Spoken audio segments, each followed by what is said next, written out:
통과된 법률조차도 대통령에 의해서, 행정부에 의해서 일방적으로 거부됐습니다. 이게 과연 견제와 균형 속에 삼권이 분립된 공화국의 제대로 된 모습인 국회가 제자리를 찾아야 합니다. 특히 행정 독주가 일상이 된 이런 상황에서는 국회의 역할이 그 어느 때보다도 중요하다고.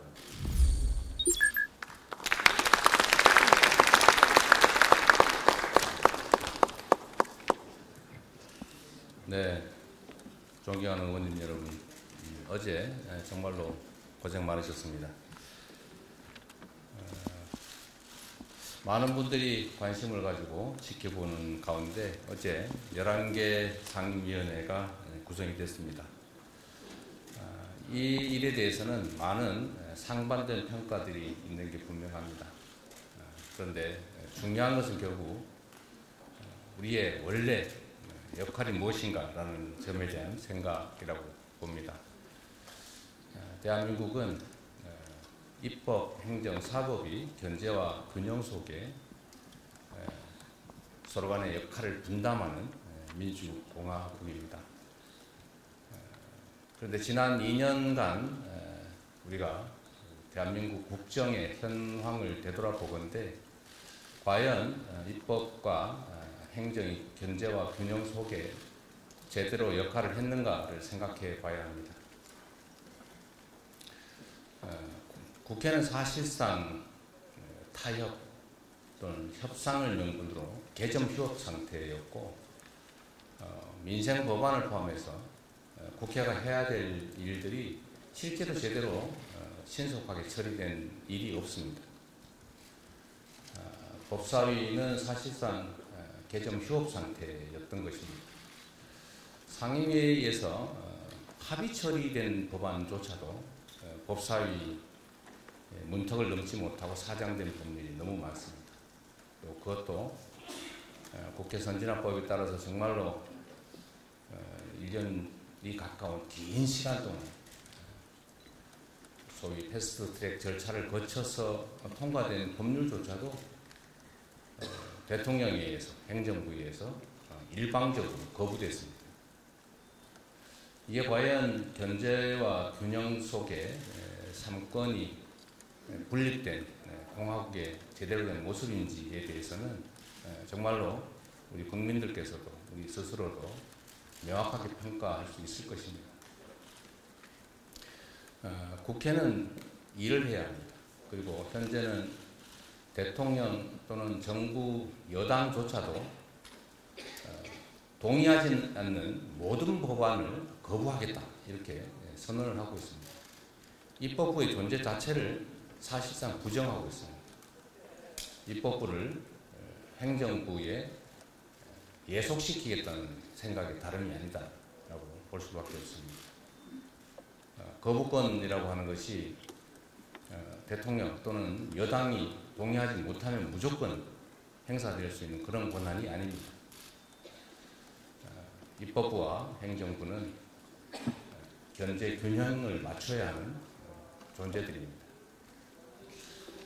그리고 국회는 입법만 하는 것이 아니라 견제와 균형이라는 역할을 수행하기 위해서 국정에 대한 감시 역할을 또 해야 합니다.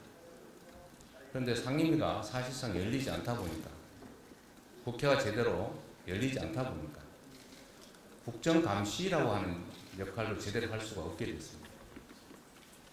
거기다가 정말 가뭄에 콩나듯이 국회 또는 상임위가 열려도 정부 당국자들이 아예 출석을 안 한다든지 심지어 회의 중에 나가버린다든지 또는 증인으로 채택돼서도 출석을 요청받고도 아예 나오질 않는다든지 이런 국회를 무시하는 국회의 권위를 존중하지 않는 이런 일들이 일상이었습니다.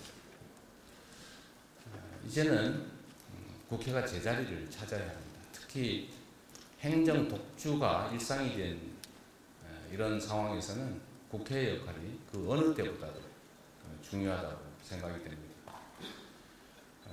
민생에 관한 신속한 입법을 해야 되는 것은 물론이고 지금 난맥상을 보이는 국정에 대해서도 정확한 상황을 파악하고 문제를 지적하고 개선책을 제시하는 국정감시자로서의 국회의 역할도 제대로 해 나가는 것이 우리 국민들께서 22대 국회에 바라는 바일 것입니다.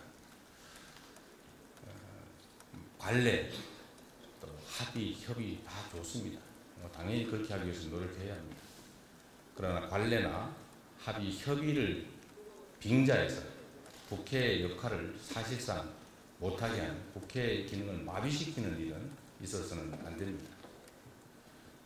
지금 민생 현장이 참으로 어렵습니다. 하루가 급하고 한시가 급한 상황인데 원구성 합의가 되지 않는다는 이유로 국회 기능을 장시간 작동하지 못하도록 방치하는 것도 결코 국민의 눈높이에서는 옳지 않을 것입니다. 지금 11개 상임위가 급한 대로 구성이 됐지만 최대한 국민의힘과 또 협의를 거쳐서 상임위 구성을 노력해야 될 것입니다.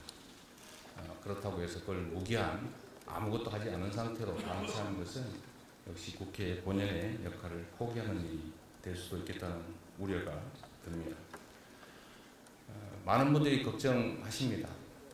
그러나 우리는 국회 본연의 역할을 되찾고 또 국정의 감시자로서의 역할을 제대로 수행하고 또 성과로서 결과물로서 우리 국민들의 기대에 부응하는 것이 바로 우리 국회 다수당 더불어민주당이 해야 될 일이라고 생각합니다. 우리 한 명 한 명의 손에 이 나라의 운명이 5천만 국민들의 삶이 걸려 있다는 생각으로 매 순간 우리 모두 최선을 다했으면 좋겠습니다. 참으로 고생 많으셨고 각별하게 국회의 역할, 또 국회의원의 국민으로부터 부여된 책무라는 것을 깊이 생각하면서 주어진 우리의 역할을 함께 최선을 다해 수행했으면 좋겠다는 말씀드립니다. 고생하셨습니다. 감사합니다.